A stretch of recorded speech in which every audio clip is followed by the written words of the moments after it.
What's up, everybody? It is me, Adam Barrera, also known as Adam the Flop, and I am so excited because today we have a very special guest. She is a multi-talented singer and songwriter. Please welcome Ashley Kutcher. Ashley, how are you doing today? I'm great. How are you doing today? Pretty well, pretty well. It's a beautiful day outside. Yes. Are you based in LA? No, I'm not actually. I am based currently in Baltimore, Oh, Maryland, wow, okay. but I am moving out here in August. So, No way. I moved yeah. here last August. Oh, did you really? Yeah, yeah. Okay, do you like it so far? I do. I mean, I feel like August is a good time to move because hmm it's like end of summer. It wasn't too hot when I moved, and then Yeah. fall came around. It was like a little colder. So, Yeah, I've heard yeah. it's like nicer here more all year round than it is where I'm from though. No, I So, feel you. I'm from Chicago, yeah. so like it's Oh, yeah. so cold out there. Yeah, but I'm glad, I'm hopping from one coast to the other, so I'm sure Yeah. I'll find something here that I really like too. Amazing. Love that. Yeah. Well, I really want to start from the beginning Yeah. of your musical journey. Because your father was a big influence on you creating music from the start, right? Yes, he was. My dad, really, my whole family was extremely into music when I was younger. We kind of built a music studio out of our basement that was very DIY. But from a young age, I was just taught to, here's an instrument and this is, we're going to go to gigs for fun and we go to concerts for fun. So it was just kind of engraved in my mind. He loved a lot of reggae music, and because I was on the East Coast, we spent a lot of time boating. So we would, go on the boat all the time and just literally just have these jam sessions all the time by the fire, by the water. It was just a huge part of growing up. That's beautiful. So he taught you guitar as well? No, he actually didn't. He played drums. Okay. But he did, buy me a guitar when I was younger. We have these small little Yamahas that are very, like beginner guitars. Yeah. And then when I was 16, they bought me my first guitar, and that's when I learned how to play. I taught myself how to play guitar off of YouTube. I feel like a lot of people do that though. YouTube Yeah. is honestly so nice for things like that. So nice. Yeah. I feel like I don't handle lessons very well, like people telling me what to do. So I was Yeah. like, well, I'm just going to learn the songs that I want to play, No, that's perfect. and then I'm I going to mean, play them how I want to play I them. love that. Yeah. But that's honestly so nice that he built the studio for you guys because I feel like Yeah. so many kids growing up dream of becoming a pop star and their parents are just like, like whatever, like what. But that's Yeah. honestly really just like inspiring that he saw that talent in you and he was like, okay, I'm going to do this studio so you can hmm like express that. Yeah, I think it was obviously for him too, because he just loved music. So he Yeah. would go downstairs and record drums, but one of the things he started buying was recording things. So I remember like my first recorded songs are just myself singing into like a basic recording mic, and I remember I would play them for him downstairs and be like, I really like this. Like, this sounds really good. But he's also my biggest critic, so he'll also tell me when things do not sound good. That's crazy. So do you still listen back to those recordings I still today? have them on the old computer. Really? They're like in his basement. So Yeah. my parents like basement still. So I don't have them downloaded, but I do I do have a few, on like my old SoundCloud, like probably privately. That's funny. Yeah. So you started singing at a very young age, playing guitar at a very young age. I did, yeah. When did songwriting come in? Not until college. Wow. I just loved live music. My passion with music was always playing live, singing people live. I never knew I had this like passion for writing. I think until like TikTok became a thing, and I started performing all these covers, and then I was like, I'm seeing all these covers. Like, why can't I write my own music? Mhm. And that's how I started. I just started writing it, literally to post online. I always say I write songs so that I can sing them live and like Yeah. perform live, because that's just the most fun part, I think, of the Yeah, I whole mean, thing. that's a good vision, I feel like, to create songs because you want to create songs that in the long run people are going to want to like sing back to you when they hear it live and Yeah. everything. But that's crazy. Not until college. Wow. So like when Yeah. you started writing your songs, was it just you by yourself? Or were you writing with like friends or anybody? Oh no, it's just me. Wow. Yeah, it was just strictly me. I preferred the bathroom because it had like this echo effect. Mhm. So I wouldn't even go down to like this little studio we had downstairs. I Mhm. preferred it to be very in my room. Yeah. It actually like started during the pandemic, I would say. Like that's kind of when I started really writing. And I wrote some bad stuff at first, obviously. Like none of that stuff Yeah. that I started with was really good. But it had potential, for sure. And Yeah. I think showing it to my family and just being able to like share it just with my immediate friends and family was like really cool. Yeah. The stuff that you say like maybe wasn't that good when you were first starting out. Do you ever consider like going back to those original songs and being like, okay, this is a cool concept. Let me, work on it now. People ask me that all the time, actually, because my dad would be like, remember that one song that you had from like a while ago? Hmm. And I do consider it, yes. There are some songs that I think I could rework. but part of me like hates going back to old stuff. I just have this constant drive to like do new things Yeah. all the time.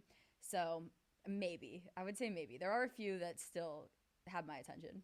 For sure. So since you started writing by yourself, is it was it kind of like a weird transition into getting into songwriting sessions with other people? Actually, yeah, it was. And how my songwriting session started was over Zoom, like strictly Oh during the wow. pandemic. Yeah.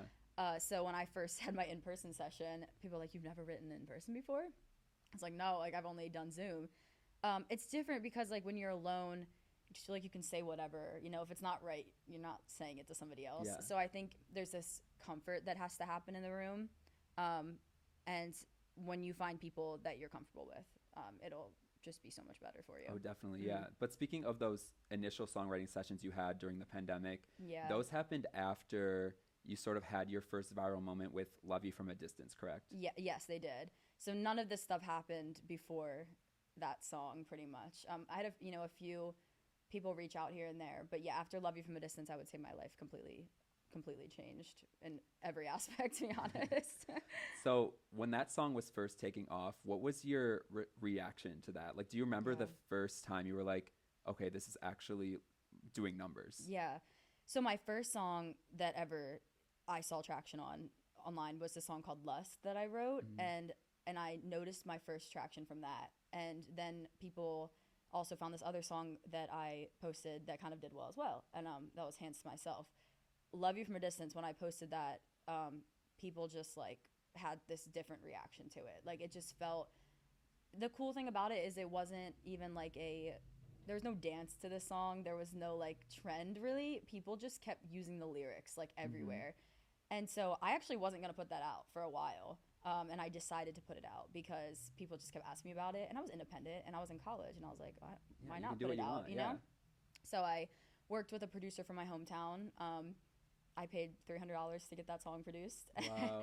And I released it probably a few weeks later. And yeah, there was no team behind me. I had no manager. I had no label. I had nothing. Wow. I just did it online, and I woke up the next morning and I received a message from this account on Instagram. I think it was called like Pop Goes to Charts. And it was like, congrats on charting. And I was like, first of all, I was like, what does that even mean? Like charting on what? So I checked all the apps. I was like Spotify. When I hit Apple Music, there it was like on, number 80 or something on, I think on iTunes charts. Yeah. And I was like, oh my gosh, like this is like something's happening. And that's when all of the labels and managers, publishers, I didn't even know the difference between a publisher and a label at the time. So that must be such a surreal thing to just see yourself on one of those charts. Like that is insane. It was crazy. I forget who was under or right above, but it was like artists that I was like, wow, like that's so cool. And I just went out in my hometown that night and just like had a nice little party. Celebration. Yeah. I was like, this is cool. So yeah, it was insane. Yeah, but I want to talk about the journey of you writing the song, because you wrote the song because someone requested that you write a song about an FWB situation where you still have love for the person, but it's not necessarily like you still want to be with them because there's been a messy history. Do you want to talk a little bit about that? Yeah, so it's funny. At the time, I like wrote off that comment. I had no clue what FWB meant. I just kind of ignored that part and thought it was like a typo. I was like, but I saw the part that was like loving them, or still wanting to be with them or something like that. And that resonated with me a lot. And at the time, I thought it was so fun to engage with people I could write songs to what they were talking about. And obviously it was about what they were talking about, but of course I related to it in some way. I was writing about it, and yeah, I just went off the comment and I just sat there on my floor, and I think I probably wrote it, that song, in like, gosh, under 30 minutes. It had to be under 30. That song did not take me more than an hour. I know the whole song, like from first verse to I would say I edited it. Yeah. I hate saying those two words together. I would say that happened later on in the process, that I think the chorus was shorter than it was, and then it was suggested to me that I like make it a little bit longer, and so I added like 2 lines to the chorus, which is the part that I see people sing all the time. It's like the part after I know. It's like I'm not gonna sing it right now, but it's I added those lines. But yeah, I would say the full song, all the verses, was written in under 30 minutes, and then I wrote the bridge in the studio, because I'm not a big like write the bridge before you get the song together person. Yeah. Because I feel like the bridge just reflects what this like the production of the song and how it makes you feel. So yeah, I'd say the majority of the song is written in another 30 minutes. That is such a short amount of time. So you just do you sit there with your guitar, play some chords, then you're like just conceptualizing lyrics over those? Yeah, and it's weird. It's really hard to explain the process, like what goes on in your head, you know? But I do realize, as people have asked me more, like, you know, what happens when you're writing a song? And I really visualize like a situation I'm in and just write about that situation visually. So if it reminds me of a past relationship, I have these like images of us, like Love You from a Distance specifically, in a car driving to high school, like these roads that like my first ever car was my dad's old Mercedes car. It was a convertible, and this car was so old, but that was the car I was like talking about, and we actually used that car in the music video. And it was like I remember driving with like my ex-boyfriend in that car, and we would drive on all these back roads and everything when I first got my license, and he didn't have his license at the time. And so it was just so specific to my situation, and the fact that like people related to that part so much too. That was the one line in the song. I was like, people aren't gonna relate to that. And there was the one line where I was so surprised that so many people did. I love that because the song does feel nostalgic when you listen to it because you're reminded of whatever past relationship you might relate to. Yeah. So I love that you use that car in the music video because that really does help with just like the visual aspect of things too. It did so much. Yeah, that song is so special to me. There's so many like little memories it brings back, obviously. Yeah. But yeah, nostalgia is one of the main feelings I think it makes me feel too. For sure. And you mentioned a little bit about how the labels started reaching out after that. Typically, like when artists go viral on TikTok for the first time, there are bidding wars that happen with record labels and stuff. Did you experience something like that? To an extent, yeah. I had been talking to a lot of labels, and honestly, I didn't even know if signing was what I wanted to do. I was in nursing school. I was actually about to graduate, and I actually never wanted music to be a career, which I know I'm so grateful that it is now, but I never wanted the pressure of it. Like I loved music. Music was so fun. I was like, if I do it as a career, it's going to take away all the fun from it. It's going to be a constant pressure on me, you know? And so when I was handed basically this opportunity after what happened online, I ended up finding a team that I really liked. And so that was what went on in my head. I was like, if I find a team that just feels like it clicks and feels like everything is right and that this could actually work out for me, I'll do it. But if it doesn't, then I'm not going to sign. And I ended up finding that team, and they've been great ever since. And they just really believe in me and artist development in general. So yeah, I'm still very, wary about signing from, TikTok. It's a weird thing sometimes. But do I think that I made the right decision? Yeah, I do. I think I made the right decision because nursing's always there for me. I want to go back. I always thought about it too. It's like that was a once in a lifetime opportunity. Nursing I can always do. So definitely, yeah. To try it, Yeah, as long as you're happy with that decision, that's really all that matters. If you have a team that 100% believes in you and your music, as an artist, that's so important to have that. And if I'm not happy one day with it, it's like I can always change that. I can always do something else. But as of right now, I feel like I'm in a great situation. I have a team that lets me, that believes in me. I release, kind of what I want when I want. Obviously, I listen to them and their input. But yeah, it's I think the most important part or advice I would like give to a new artist is just making sure you find the right people, whether that's label management, parents, friends, whoever you're around. It doesn't have to be anything specific. I would just say make sure that the people around you support your vision. Yeah, that's amazing. I mean, since it's been almost 3 years now since that moment for you. Yeah. And so you're sitting here saying that you're still very happy with that decision. I feel like, that means you did make the right decision. Yeah, and from what I've heard more and more often, it's rare for people to find that situation. So yeah, I know I'm super lucky and grateful for my current situation right now. That's awesome. Well, you mentioned a little about nursing school. And so I wanted to ask you, because obviously music and nursing are completely different. Yes, they are. Do you ever regret attending school now that you're doing music full time? Not at all. I do not regret going to school. I actually love being busy. Like I love having a schedule, helping people. Nursing was awesome for me. Like this school kind of sucked, but I knew that like I wanted to help people and I loved the medical field. My mom was in the medical field. My dad's not. He's a mortgage broker. But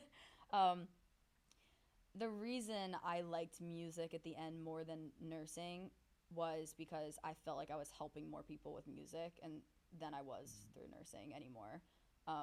There's just, the music was reaching more people than what I was doing at a hospital could could do. And I do want to do something medical, I think, sooner or later, like to really, you know, put my impact in that setting as well. But as of right now, I don't think that'll happen. Yeah. So you mean like the music reaching people and people relating to the music, that was most important to you, like seeing people Yeah. and how your songs were helping them. Yeah, I mean, I joined nursing to help people, and I ended up helping more people through music than I did through I love nursing. that. That's amazing. Yeah. Yeah. But I definitely relate to your story because I started posting on TikTok during my last semester of college as well. Yeah. And like was fully prepared to enter the corporate America world. Okay, yeah. So And you get it. yeah, no, I get it. And like now I'm doing something completely different that I never imagined doing. But it's Yeah. crazy how like one app just like changes our lives. It changed a lot of people's lives, and I think a lot for the better. I mean, it's social media is crazy, and I think it's a great tool to help launch a career. Oh, definitely. And that's what I wanted to talk about next because I know a lot of artists out there have spoken about how they're not too happy with the way that TikTok and social media have become sort of like the way that they market their music now. Yes. But I'm curious to know from your perspective, because since it did launch your career, do you feel now, 3 years later, after using TikTok as a way to put your music out there and just social media in general, do you ever feel burnt out from doing that? Or are you still completely happy with using that as a source to reach your followers? It's a great question. Do I get burnt out? Yes, 100%. I think anyone in the social media world is going to get burnt out. I think with TikTok, I have mixed feelings about it. On one side, it has helped me be in the position I am today. That app launched my career. And I think a lot of artists that wouldn't have even seen the light of day, myself, were able to through this app. On the other hand, do I think social media is very hard on the artist? Yes, because a lot of it is self-promotion nowadays.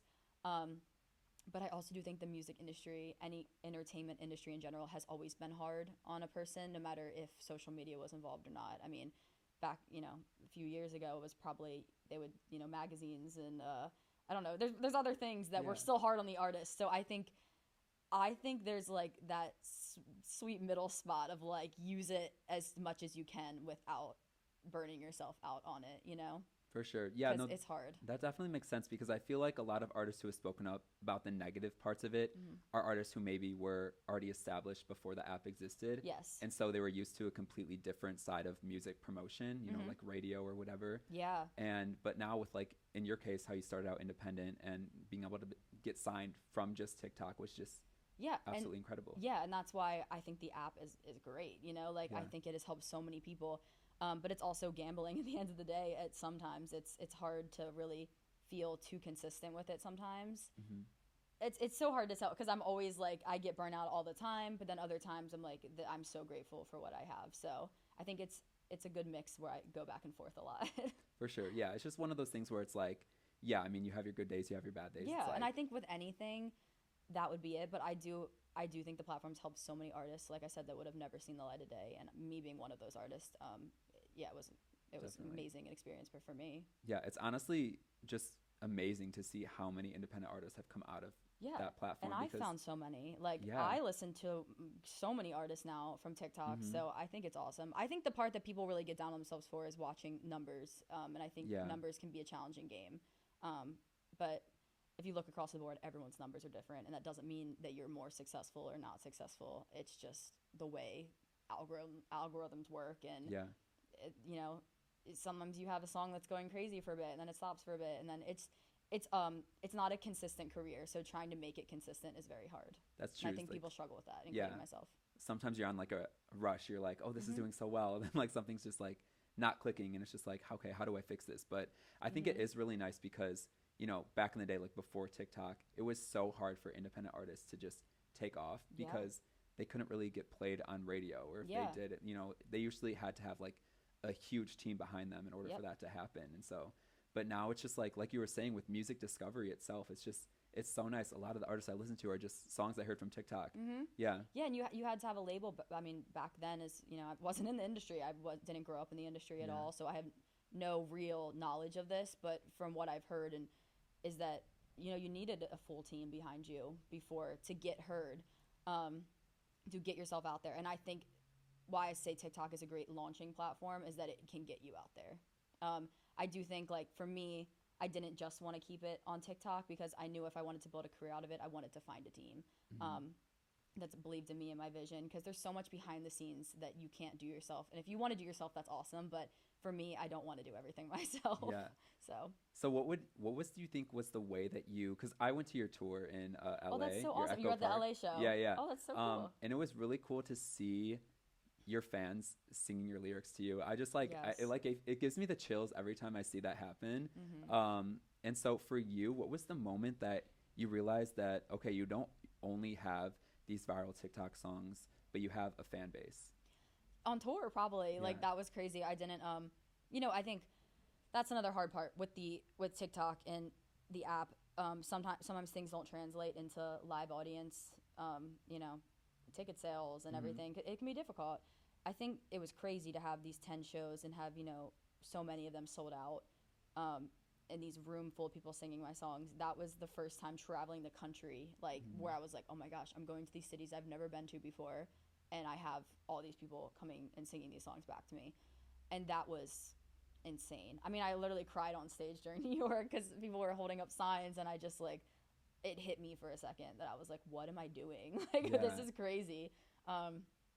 So I would just say, in one word, it's just so rewarding. That's what it is. Yeah. And I'm sure that's when you realize too, like your songs have helped people. If they're like screaming those words, you know that they've like related to that. So Yeah, and it's so cool because, like, everyone is singing this song, like, thinking about a different person or situation. Like, I wrote it for one reason, but that's why when people come up to me and they're like, this song, like, it reminds me of my dad or, like, my significant other, and I'm just, like, listening, I'm like, wow, that's so crazy. And then I listen back to the song and I'm like, oh, I could hear that. Like, I can Yeah. understand that, but it's not the way I wrote it. So I think it's really cool how music can, like, be so universal in its Yeah. meaning. Open to interpretation. Yeah, it's so open to interpretation. So that's why sometimes I'm hesitant to even, like, tell people what it's about for me sometimes, because Yeah. I'm like, what do you think it's about? Because that's really what it matters. How do you relate to it? Yeah. I write music for myself. I release it for other people.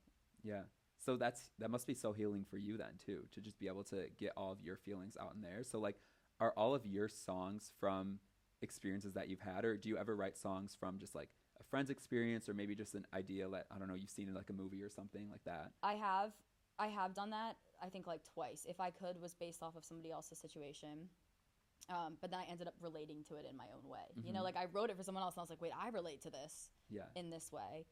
And then Love You More was based off a book. And that book was, like, so good. I love that.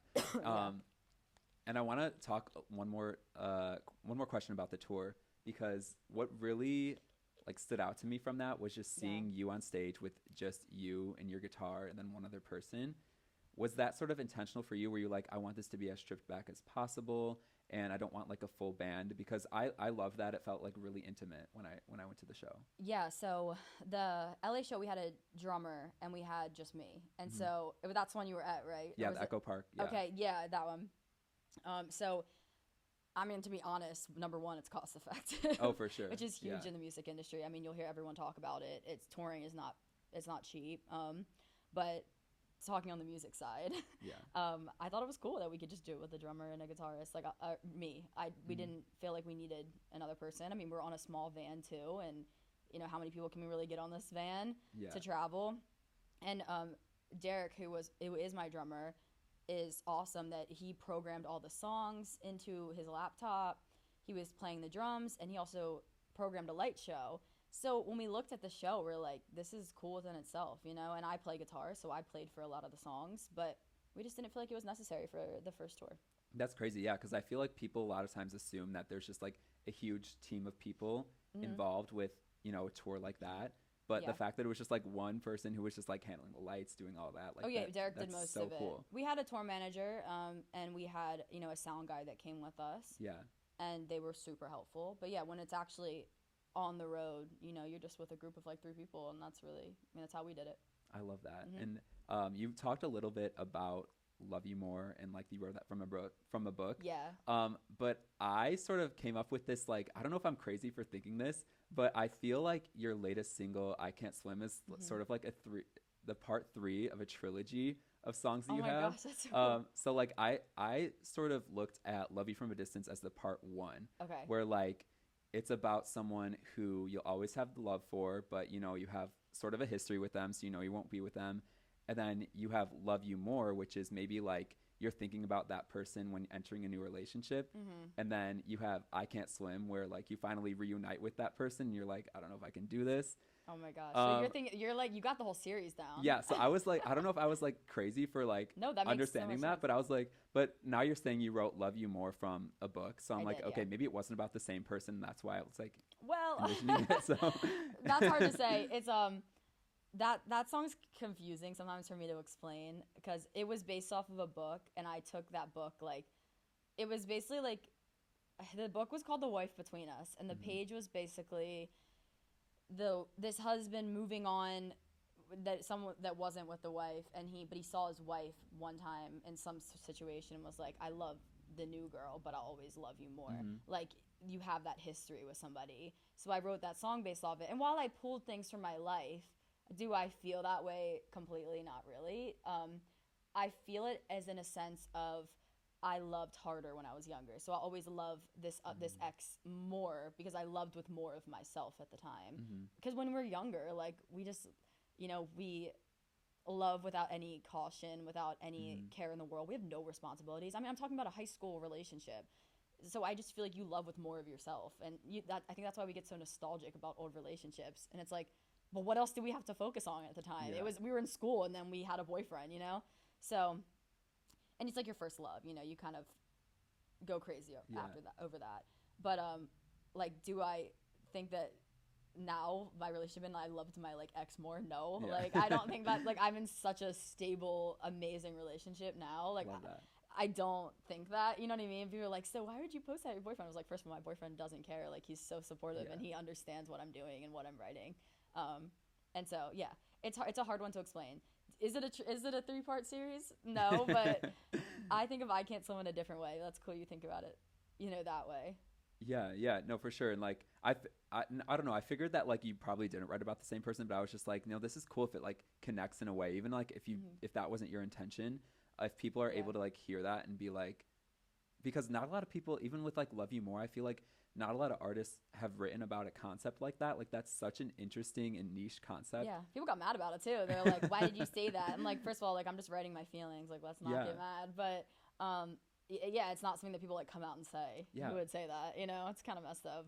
But no, I feel like it's important to write about things like that because whether people want to admit it or not, they probably have related to a situation like that, and that's probably why a lot of people like Love You Yep. More. yeah, and I think it really, it's kind of like you can move on to somebody else, but like you're like constantly thinking about that other person. You eventually do get over it, like you will. But while writing that, I remembered all those feelings of how I didn't feel like I'd ever get over it.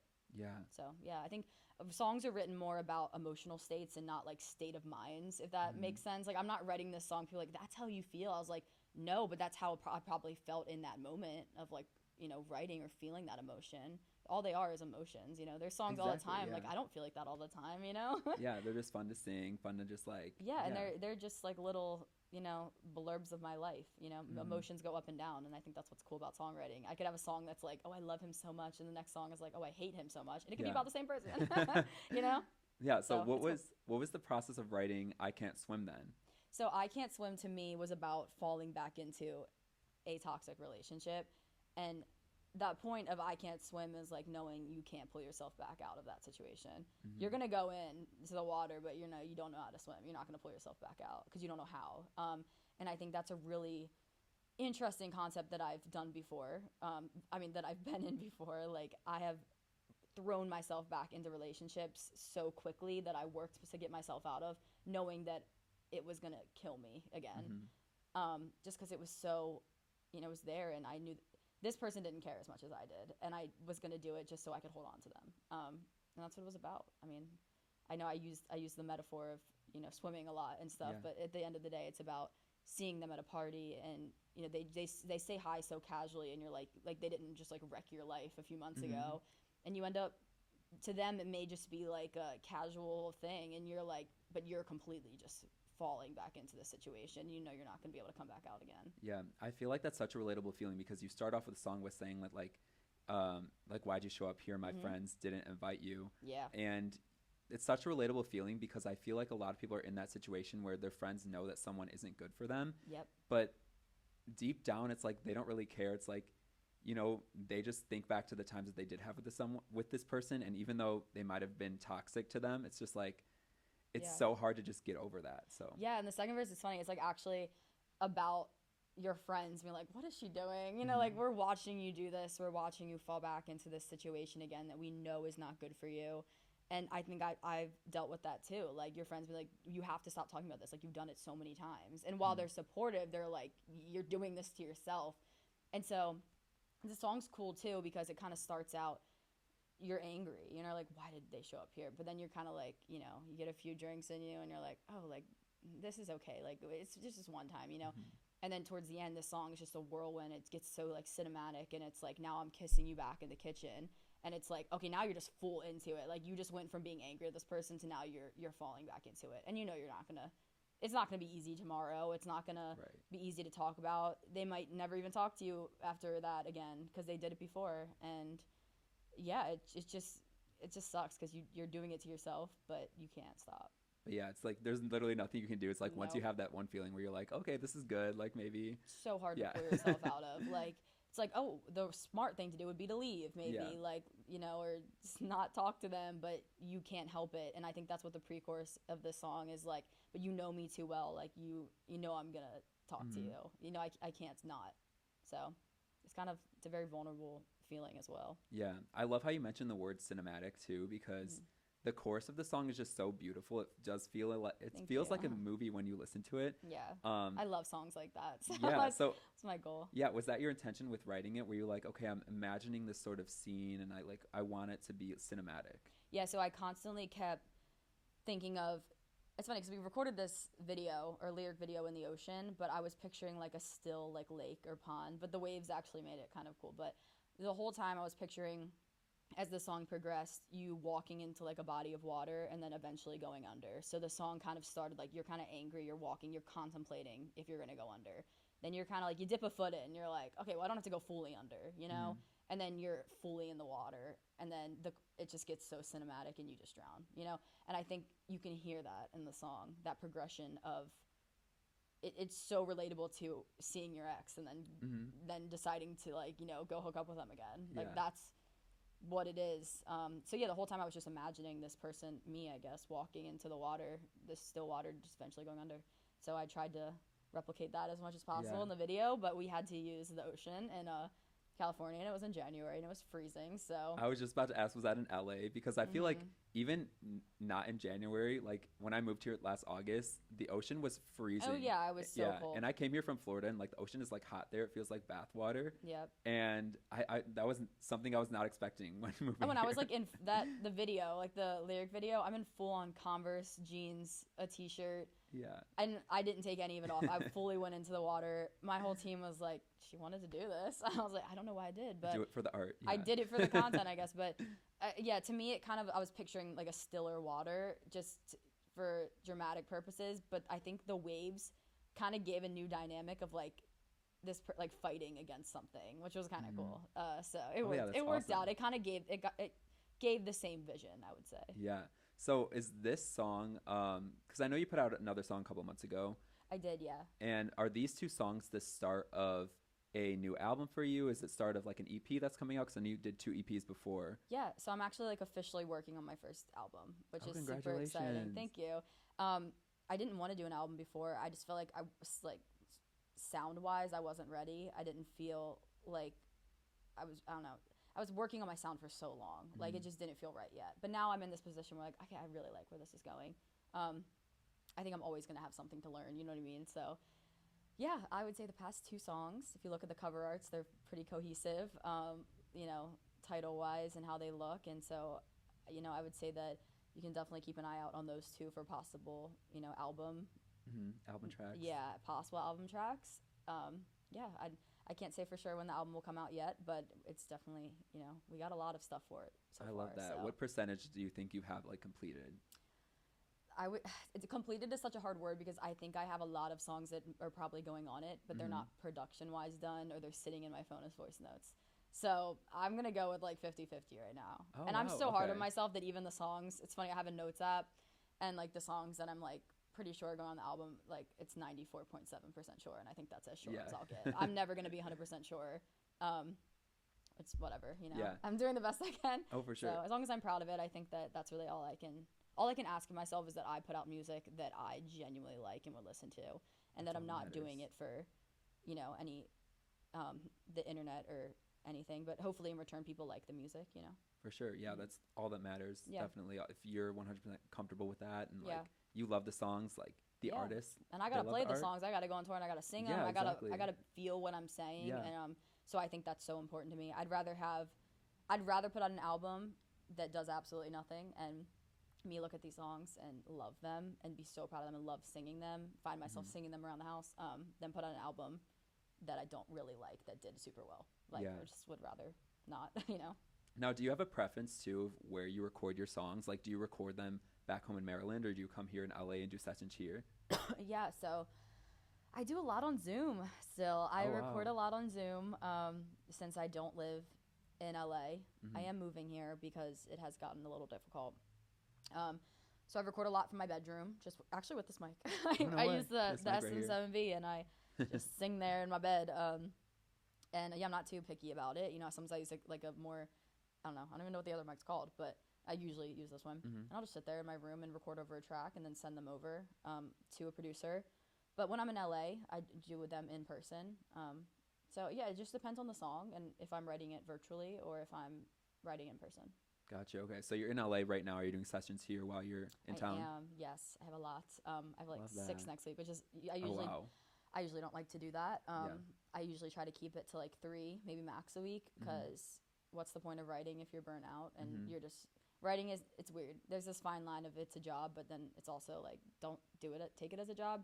Some people can. Some people are apparently really good at doing that, like writing every day, writing twice a day. I'm not like that. I have to like know what I want to write, be in Hmm. the mood to write it. So the 6 sessions a day thing or Yeah. 6 sessions a week can sometimes be a lot, but as long as they're with good people, you know, I'm always learning something. So even if a session is like we didn't have a great song, I'm still flexing my writing muscle, as I Yeah. like to say. So yeah, it's not a bad thing. Yeah, I want to ask you about that idea of just like collaborating with other people as well. Hmm. Do you think that you found like your core group of collaborators, or are you someone who's always open to new producers, new songwriters to work with? Mine's a mix of both. So I have great writers that I know, and I don't work with a ton of writers because I do write my own stuff. So I don't want like too many people in the room. Hmm. And producer wise, I do have like a few producers I work with, but I would say we're still in that process of narrowing it down to a smaller group of people. So I think I have a mix. I think I have people that I really like working with and I feel very comfortable with, but then we also keep that open to working with new people. Gotcha. Okay, Mhm. so you are meeting new producers like every Yes. time you do. Oh, not every Yeah. time, but like every once in a Every while. once in a while, yeah. When I'm out here, I'm Yeah. working with a bunch of new people. When I'm at home, I'm kind of working with the same people that I know because I'm going on Zoom. Yeah. So it really depends, but I would say yeah, I don't close the door on anyone because I mean, I would love to, you know, I love meeting new people and I think I've written some of my best songs with other people too. Mhm. Well, maybe you know, for the most part, I think I would have done things that I wouldn't have done alone, Yeah. which is a cool thing to experience. Now, could we expect any sort of collaborations like features in terms of your next album that's coming out? So, quite possibly. There's always things in the works. I have worked with a few people that have been amazing. Like I said, the album isn't finalized, so Mhm. I would definitely like look out for it. But Yeah. you know, it's hard to say. It's hard to say right now. Yeah. All right. Well, we'll definitely look out for it. Thank Yeah. you so much for speaking with me today. Of course, thank you so much. Stream I Can't Swim. It is a beautiful song, very cinematic, as we were talking about, and watch the lyric video. Yes, I did run into the freezing cold ocean in January for that video. So Yeah, she didn't do it for nothing, so go No, I watch it. didn't. Well, Yeah. yeah, thank you so much. Is there anything else you want to say to your fans? Anything you want to shout out? no, I would just say thank you so much for having me here today. course. And yeah, this was great, and I love a good podcast energy. So Yeah, the setup is so you're fun. putting me in my yeah. podcast era, if you want to say so. I listen to too many podcasts, so I say era a lot now. Yeah, no, I feel that. Me too. That's like my Yeah. most used word. Yeah. Okay. Well, I'm glad. Yeah. All right. Well, thank you all so much for tuning into this episode, and yeah, we'll talk to you soon.